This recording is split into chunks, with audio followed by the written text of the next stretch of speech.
오늘 여러분들과 같이 서론에 나누고자 하는 말씀은 애틀을 깨라. 왜 애틀을 버리라가 아니라 애틀을 깨라고 말씀하셨을까요? 생각 안 해봤죠? 자, 여러분들이 애틀을 버리라 하면 어떡하겠어요? 버렸는데 또 찾아올 거예요. 아, 내 이제는 이번 주부터 결단했어. 내 이제 버릴 거야. 내 이제는 게임하는 거 버릴 거야. 이랬는데 어떻게 해요? 결단했어. 엄마 내 이제는 게임하는 것보다 성경 읽기로 했어. 이렇게 말했음에도 불구하고 여러분들이 버리면 어떻게 돼요? 또 주워오죠. 주워와가지고 또 게임하고 있는. 그래서 하나님이 우리에게 요구하시는 게 뭐냐? 깨래요. 깨면 자, 전사님 휴대폰이 있어요. 휴대폰이 있는데 휴대폰을 딱 깨버렸어. 그럼 사용할 수 있어요? 없어요? 그거 주워가지고 딱 왔어. 주워가지고 와서 아무리 연구를 하고 아무리 만져도 쓸 수 없죠.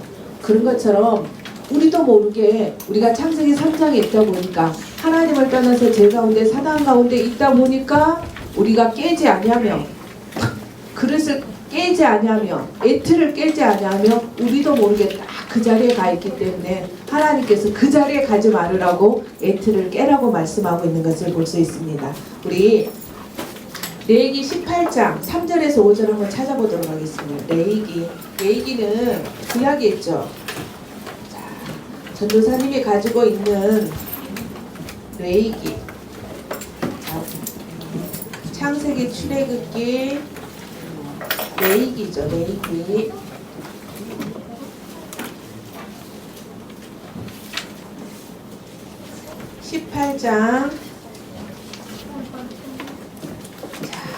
18장 3절에서 5절. 전도사님이 가지고 있는 성경은 173쪽. 자, 서로 성경 찾아야지. 184, 구약 184.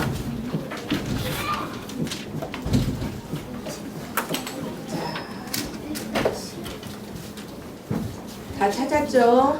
우리 같이 읽어보도록 하겠습니다.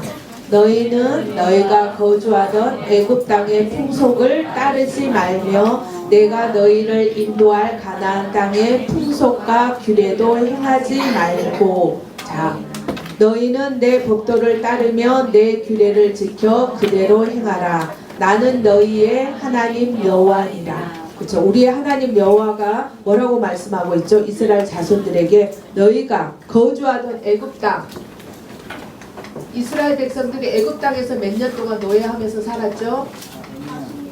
40년. 하나 더 붙여야죠. 400년. 어떤 성경은 430년 동안 이 사람들이 노예되어 있었다는 것. 그러다 보니까 그 땅에서 또 앞으로 가야 될 땅, 가나안 땅.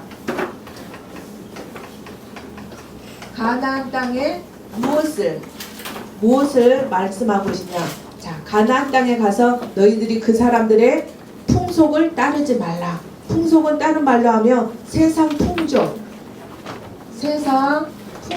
세상 사람들이 하는 것. 더 쉬운 말로 하면 무슨 말이냐고 하면요. 문화. 여러분들이 밥 먹는 거, 자는 거, 이게 다 문화거든요. 그래서 애굽 땅에 있었던 또 가나안 땅에 있었던 그 풍조, 세상 풍조. 사람들은 세상 풍조가 뭐겠습니까? 나를 위해서 살고 돈을 위해서 살고 성공을 위해서 살고 또 문제와 사건이 생기면 점치는 사람 찾아가고 굿하고 또 사도행전 19장에 있었던 것처럼 아데미 신상을 만들어서 사람들이 빚는 이런 세상 풍조를 따라가고 있는데 하나님께서 뭐 하느냐? 너희는 하나님의 자녀니까 내가 너희의 하나님이니까 너희들은 이 세상 풍조 문화를 따라가는 것이 아니라 그것을 깨라고 그 속에 있지 말라고 하나님께서 이것이 바로 너희들이 깨버려야 될 애틀이라고 말씀하고 있는 것을 볼 수 있습니다. 그러면서 뭐라고 말씀하셨냐? 너희는 4절에 너희는 내 법도를 따르면 내 규례를 지켜. 법도와 규례를 우리에게 세 틀을 주셨는데 그 세 틀이 뭐냐? 규례와 법도를 우리에게 주셨다는 것. 쉬운 말로 하면 뭐냐? 하나님이 우리에게 말씀을. 그래서 우리는 세상의 문화를 따라가는 존재가 아니라 하나님의 말씀은 대로 살아가야 되는 사람인 것을 볼 수 있습니다. 그래서 우리의 세트를 뭘로 가지고 만들어야 되냐? 말씀을 가지고, 또 우리가 복음을 가지고 여러분들이 세트를 만들어 가야 된다는 거. 여러분들이 잘 아는 것처럼 세상의 문화, 여러분들이 좋아하는 아이돌, 전도사님이 아침에 검색을 했어요. 2019년 9월 달에 아이돌의 1순위 누굴 것 같아요? 누가 1위일 것 같습니까? 자, 여자들 보니까 여자들의 1순위는 투아니스, 두 번째는 여자친구, 세 번째는 마마무. 이게 아이들의 1순위였어요. 그 다음에 방탄소년단을 보니까 남자들 아이돌 순위에서 2순위더라고요. 그래서 여러분들이 이런 문화, 대부분 친구들이 보면 친구들이 전도사님이 그 아동센터 가거든요. 아동센터에 가면 대부분 친구들이 뭐 하고 있냐? 이 세상의 문화, 세상 풍경 다 휴대폰 가지고 하고 있는 거예요. 그래서 이 친구는 뭐 하고 있지? 하면 연예인, 아이돌. 또 어떤 친구는 뭐 하고 있지? 보면 게임하고 있고, 이런 세상 풍경, 문화 속에 빠져 있는 것을 본다는 거. 근데 전도사님이 딱 가가지고, 야, 이 친구는 성경을 읽고 있네. 야, 이 친구는 그리스도 삼직을 쓰고 있네. 이런 친구는 거의 못 본 것 같아요. 이제 개 중에 보는 친구들은 뭐냐? 책 읽는 친구들은 제가 본 것 같아요. 책은 읽는데 정말 그 많은 시간을 아동센터에, 우리 그 새생명 아동센터에 가면 친구들이 책 읽는 시간이 많더라고요. 근데 그 많은 책들을 읽고 있음에도 불구하고 성경을 읽는 모습을 전도사님이 한 6년 갔거든요. 한 6년 동안 다녔는데 성경을 읽는 친구를 한 번도 본 적이 없어요. 그래서 이제는 여러분들이 액트를 깨시기 바랍니다. 만화책 보고 다른 게임하고 또 아이들 보는 그 모습이 아니라 이제는 새로운 문화, 뭘 가지고 말씀을 읽고 또 암송하고 말씀을 쓰는 그러한 새로운 문화를 우리 랩런트들이 만들어 갔으면 좋겠습니다. 오늘 제목이 오히려 날이 새기까지.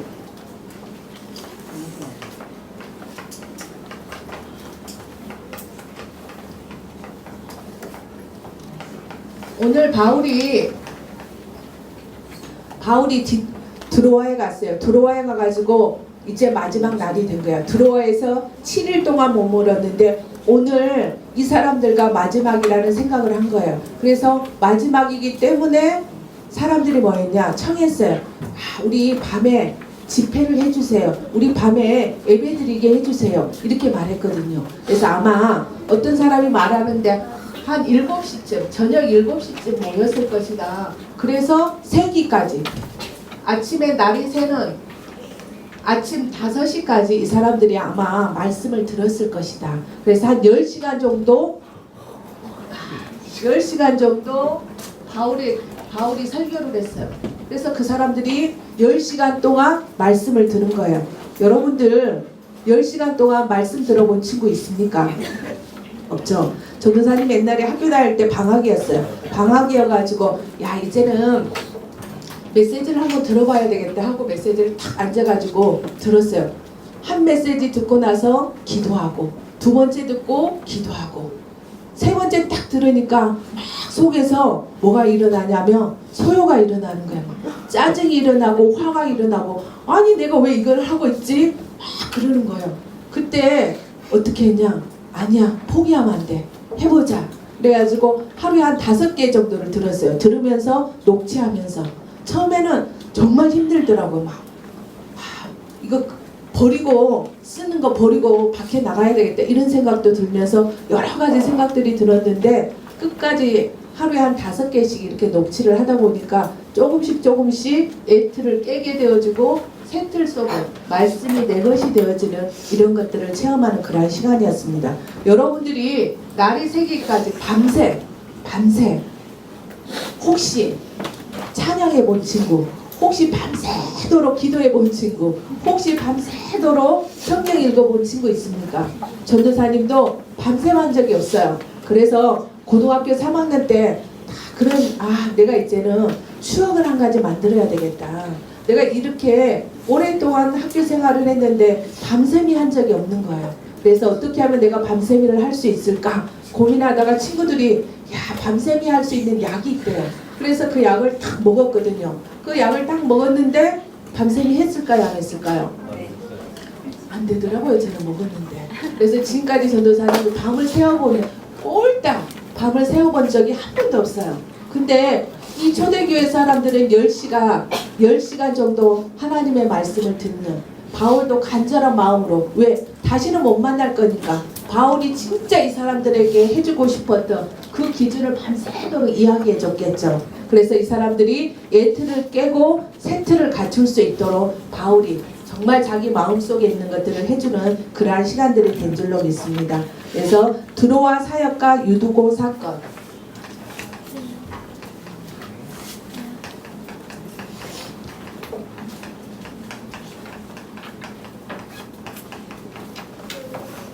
오늘 아까 제가 말씀드렸던 것처럼 바울이 드로아에 갔어요. 드로아에 가가지고 이제 마지막 날이 됐는데 이 사람들이 초대교회 사람들이 이제는 성령을 통해서 주의를 지켰던 것이 오늘 본문에 나와요. 안식 후 첫날이 뭐냐? 그 전까지 사람들은 안식일을 지켰어요. 안식일이 언제냐? 금요일 해질녘부터 해서 토요일날 해질 때까지 이걸 지켰거든요. 근데 왜 초대교회 사람들이 안식일을 안 지키고 주일을 지켰냐? 예수님이 무슨 요일날 십자가에 돌아가셨죠?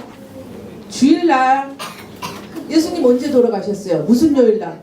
그쵸? 금요일날 돌아가셔서 언제 부활하셨어요? 그쵸? 주일날. 그래서 초대교회 사람들은 이제 우리가 안식일을 지키지 말고 예수님이 부활한 그날을 지키자 해서 지켰던 날이 바로 주일이라는 거. 그래서 이 사람들이 안식 후 첫날 주일날 모여가지고 떡을 떼면, 떡을 뗄 때 이 말은 뭐냐? 이 사람들이 초대교회 사람들이 모여서 예배 드릴 때마다 떡을 뗐어요. 그래서 이 사람들이 모여서 무엇을 했냐? 예배 드렸다는 거. 그래서 예배 드릴 때 예배를 드리기 위해서 이 사람들이 모였는데 어디서 모였냐? 그 많은 사람들이 모여야 되기 때문에 이 초대교회 때는 모이면 잡아갔잖아요. 예수 믿는 사람들을 핍박하고 예수 믿는 사람들을 어렵게 했잖아요. 그래서 이 사람들이 어디서 모였냐? 가정집에서 모인 거예요. 가정집에서 모여가지고 성도의 집에서 다 모여가지고 예배를 드리고 있었어요. 근데 많은 사람들이 다 그 장소에 모여가서 예배 드리고 또 7시 이후에 모이다 보니까 어두워지는 거예요. 어두워지니까 무엇을 켰겠습니까? 그쵸? 촛불 이런 것들을 킨 거예요. 켰는데 그 자리에 누가 왔냐? 유도고라는 청년이 왔어요. 근데 이 청년은 무슨 일을 했냐? 아마 사람들이 노예였을 것이다. 그리고 이 사람은 아마 천한 일을 했을 것이다. 그래서 이름 자체가 옛날에 우리 조선시대 보면 돌쇠 아니면 개똥이 이런 이름처럼 유도고란 이름이 아주 낮은 천민의 이름이었거든요. 근데 이 유도고가 천민이다 보니까 노예다 보니까 낮에는 뭐 했을 것 같습니까? 일했겠죠. 일을 했는데 이제 바울 목사님이 오셔가지고 설교한다니까 집회한다니까 내가 가서 바울 선생님 말씀 하나님의 말씀을 들어야 되겠다 하고 딱 갔는데 사람들이 너무 많이 와 있는 거예요.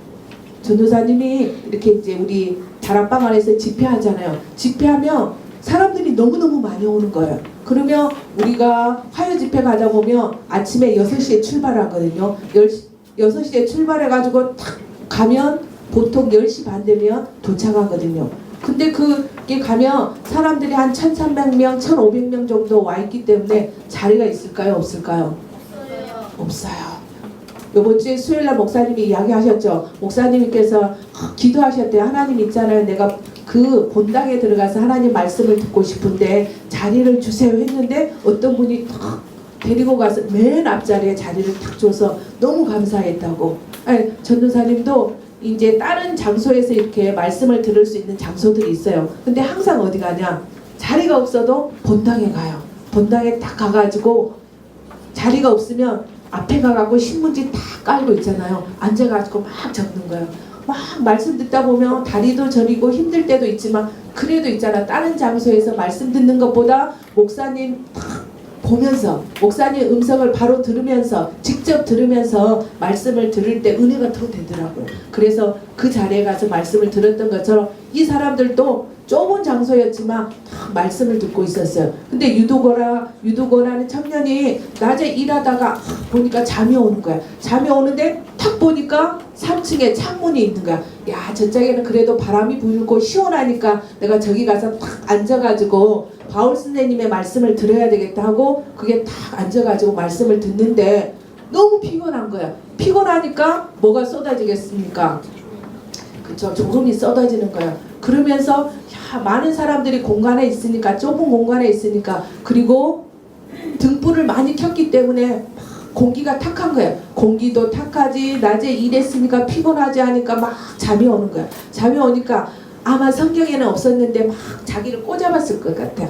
왜 자지? 진짜 말씀 드려야 되는데 오늘이 마지막인데 하면서 했는데도 어떻게 됐을까? 계속 잠이 오는 거야. 근데 12시가 될 때까지 또 바울 목사님이 계속 설교를 하시는 거예요. 그러다 보니까 야, 이제 더 이상 참을 수가 없는 거야. 참을 수가 없어서 깊이 잠을 잤는데 야, 본문에 어떻게 했다고 했죠? 3층 창문에서 잠을 잤으니까 어떻게 되겠어요?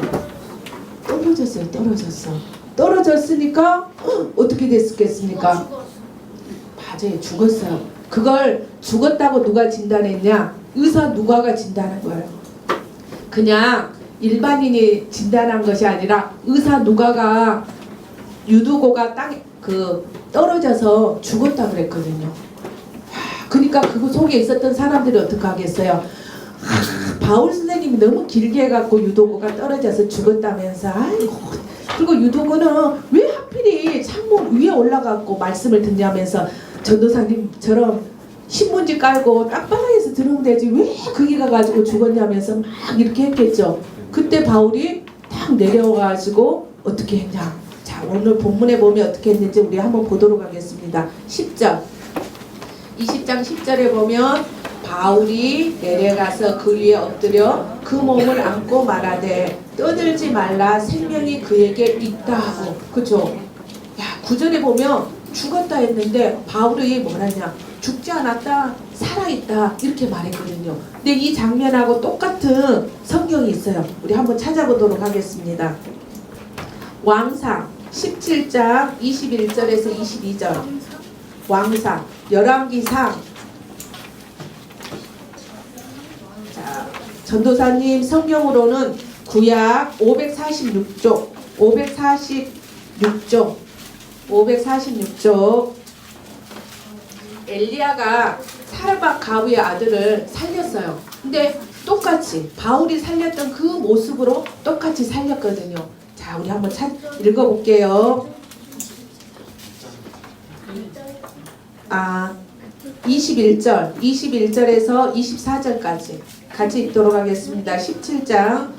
그 아이 위에 몸을 3번 펴서 엎드리고 여호와께 부르짖어 이르되 내 하나님 여호와여 원하건대 이 아이의 혼으로 그의 몸에 들어오게 하옵소서 하니 여호와께서 엘리야의 소리를 들으심으로 그 아이의 혼이 몸으로 돌아오고 살아난지라.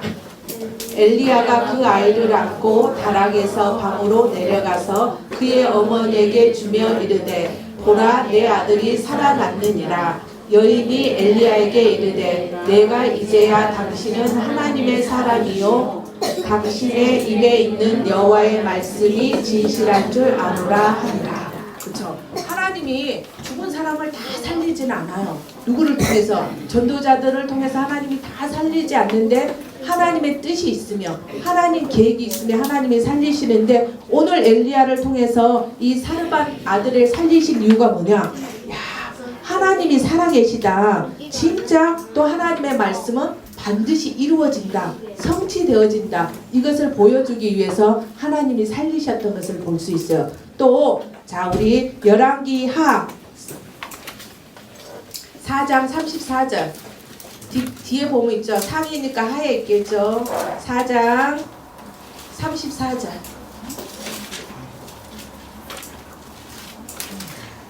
자, 33절부터 볼게요.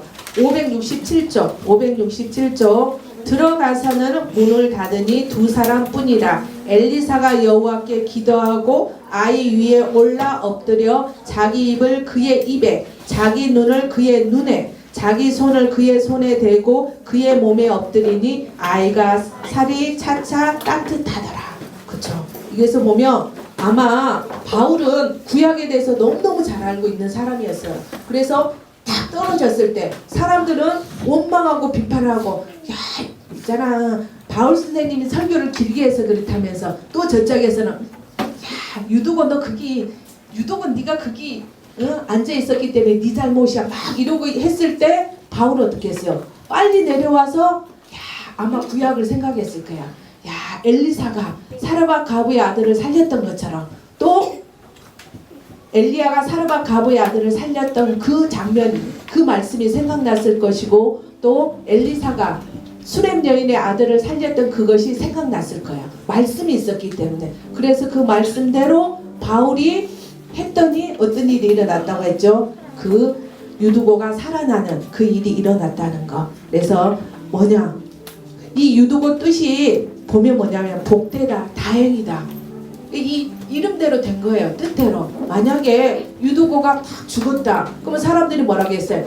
야, 그것도 주일날 예배드리다가 야, 죽었대 유두고가.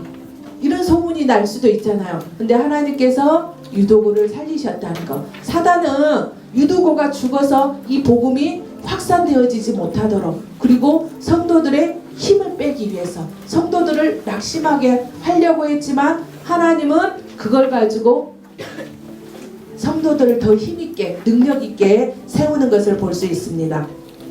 자, 두 번째는 밀레도로 가는 길에서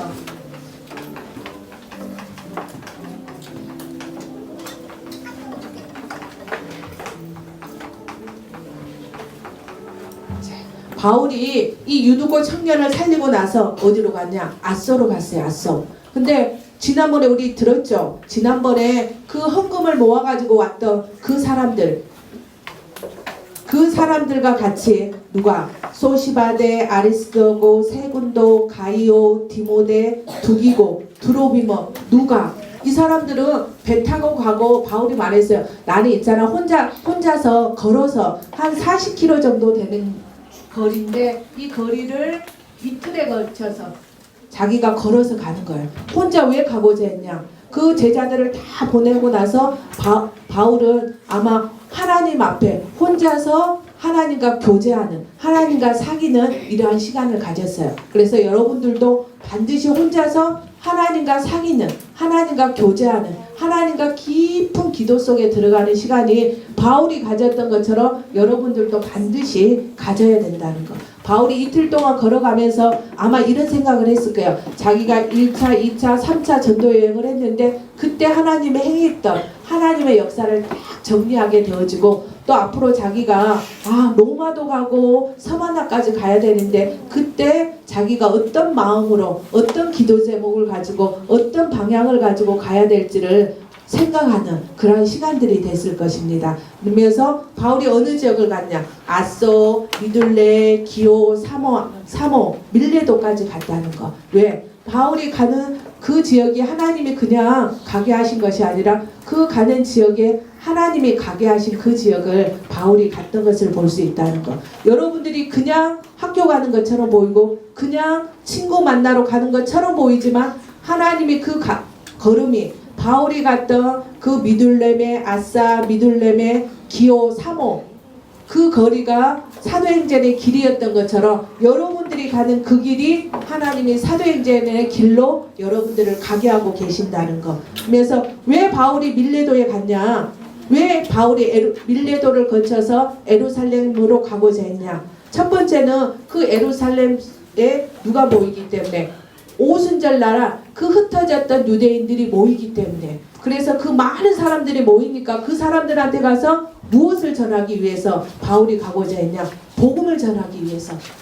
이 사람들을 또 언제 만날지 모르니까 자기가 이 많은 사람들을 모였을 때 예수가 그리스도인 것을 또 하나님 자녀의 신분과 권세 또 당신들이 앞으로 무엇을 위해서 살아야 되는지를 바울이 전하고 싶어서 빨리 예루살렘에 가고 싶었어요. 두 번째는 뭐냐? 그 예루살렘 교회가 기근이 들어서 힘들어한다는 소식을 듣고 아시아에 있는 또 마게도냐에 있는 아가야에 있는 그 교회들이 헌금을 했어요. 그 헌금을 전달하기 위해서 바울은 빨리 예루살렘 교회를 가고 싶어 했다는 거. 그래서 진짜 바울이 가는 그 걸음걸음마다 하나님의 뜻이 사도행전의 발걸음이 되어졌던 것처럼 여러분들의 발걸음이 그렇게 되게 하신다는 거. 또 바울은 이기서 끝난 것이 아니라 무엇도 보아야 하리라. 그쵸. 바울은 항상 자기 생각 속에 왜 하나님이 자기를 불렀는지 알고 있었다는 거. 그래서 마게도냐를 거쳐 아가야를 거쳐 마지막 길인 그 예루살렘에 가서 바울이 1차 때도 예루살렘 교회 가서 선교 보고했죠. 2차 때도 선교 보고했어요. 이제 에베소서에서 일어났던 그 선교 사역을 보고하고 자기를 로마로 파송해야 되기를 원했던 것을 볼 수 있습니다. 그래서 후에 로마도 보아야 하리라. 그래서 오늘 미션은 뭐냐? 여러분들이 바울이 아소에서 자기 혼자 아소를 향해서 이틀 동안 걸어가면서 하나님과 깊은 교제, 깊은 상임을 했던 것처럼 여러분들이 1대1로 이번 주에 나는 언제 어느 장소에서 하나님과 깊은 상임 교제를 할 것인지 다 찾을 수 있도록. 찾을 때 뭐 해야 되겠어요? 자, 바울이 아까 말했죠. 바울이 유두고가 떨어졌을 때 자기 생각대로 한 것이 아마 아닐 거예요. 아까 구약에 있었던 그 엘리야가 했던 엘리사가 했던 그 성경 말씀을 붙잡고 했던 것처럼 여러분들이 이 시간에 하나님의 말씀 성경을 읽는 시간이 되어졌으면 좋겠습니다. 자, 그 갈릴리 아니 생각 안 난다. 그 미국에 있는 그 2,000개가 넘는 교회를 세웠던 그 목사님이 계시거든요. 근데 그 목사님이 자기가 이제 목사님이니까 매주마다 설교를 해야 되잖아요. 설교를 준비하는데 너무너무 힘든 거예요. 성도님들은 은혜 받고 너무너무 갈보리 이 교회 목사님이 너무너무 자기가 메시지 준비하는데 힘든 거예요. 힘들고 힘든데 성도님들은 은혜 받았다 하고, 그래서 어느 날 이 목사님이 내 이제 설교하지 않겠다 이렇게 결단한 거예요. 결단하고 설교하지 않겠다고 딱 결단하고 있었는데 어느 날 하나님이 자기가 이제는 막 성경을 읽었대요. 내가 이제는 설교하기 위해서 성경을 읽는 것이 아니고 진짜 한번 하나님이 나에게 뭐라고 말씀하신지, 하나님이 나에게 어떤 은혜를 주시는지 한번 성경을 읽어보자 하고 성경을 읽은 거예요. 성경을 읽었는데 하나님이 이런 은혜를 주시고 이런 깨달음을 주시니까 말을 안 할 수 없는 거야. 그래서 자기 부인한테 이야기했대요. 여보, 내가 이번 주에 이 성경을 읽었는데 하나님이 나에게 이런 감동을 주셨고 하나님이 나에게 이런 은혜를 주셨고 하나님이 나에게 이런 깨달음을 주셨다고 이야기를 한 거야. 그러니까 부인이 듣고 너무 좋은 거야. 그래서 자기가 사람들을 모았대요. 그래서 집에서 모았는데 한 40명 정도가 다 모여가지고 그 목사님이 일주일 동안 읽었던 자기가 은혜가 되고 감동이 되고 또 자기가 적용하고 실천했던 부분들을 또 사람들한테 이야기한 거예요. 그랬더니 그분들이 막 은혜를 받으면서 우리 교회하자면서 이제 다시 목사님이 우리에게 설교를 해달라고. 그래서 그 목사님이 일주일 동안 자기가 읽었던 성경 중에서 은혜되고 적용하고 실천했던 부분을 가지고 설교하니까 옛날에는 설교하는 게 너무너무 힘들고 어렵고 했는데 이제는 너무 감사하게 한다는 그런 고백을 제가 들은 적이 있거든요. 그래서 여러분들이 진짜 하나님의 성경에 하루에 한 장씩 성경을 읽으면서 어떤 친구를 보니까 아주 역대상까지가 읽었다는 친구도 있더라고요. 하루에 한 장씩 읽는데. 그래서 여러분들이 읽을 수 있도록, 전도사님도 지금 창세기 21장까지 읽었거든요. 매일 하루에 한 장씩. 그래서 여러분들이 하나님과 1대1로 교제할 수 있는, 그래서 하나님의 음성을 듣고 또 하나님이 나에게 뭐라고 말씀하시지, 이번 하나님이 나에게 무엇을 하기를 원하시를 찾는 우리 렘넌트들이 될 수 있기를 원합니다. 기도하겠습니다. 살아계신 하나님 아버지, 너무나 감사합니다. 정말 바울이 그 마지막 사역인 것을 알고 그들에게 오히려 날이 셀 때까지 하나님의 말씀을 전달했을 때 유두고가 떨어지는 문제가 있었지만 그 문제가 오히려 응답이 되어주고 축복이 되어졌던 것처럼 우리 렘넌트들이 가는 일에 이런 일 저런 일이 생기지만 그것이 하나님이 뜻과 계획을 이루는 것인 것을 알고 갈 수 있도록 역사해 주시옵기를 원합니다. 하나님의 자를 보내고 앗소를 향해서 걸어갔던 것처럼 우리 렘넌트들이 1대1로 하나님 앞에 무릎 꿇고 하나님 앞에 말씀을 읽고 하나님이 뭐라고 하시는지 하나님의 그 교훈과 책망과 바르게 함과 의로 교육하는 것을 들을 수 있는 우리 렘넌트들이 되어질 수 있도록 역사해 주시옵소서. 그래서 우리 렘넌트들이 바울이 로마도 보아야 하리라 했던 것처럼 우리 렘넌트들이 세계복음화의 비전이 내 것이 되어질 수 있도록 역사해 주시옵소서. 그래서 그 현장에서 담대하게 말씀을 가지고 예수가 그리스도 되신 이 복음을 선포할 수 있는, 그래서 가는 곳마다 생명이 살아나고 가는 곳마다 세계복음화의 현장이 되어질 수 있도록 축복하여 주시옵소서. 주와 그리스도 되신 예수님 이름으로 기도합니다.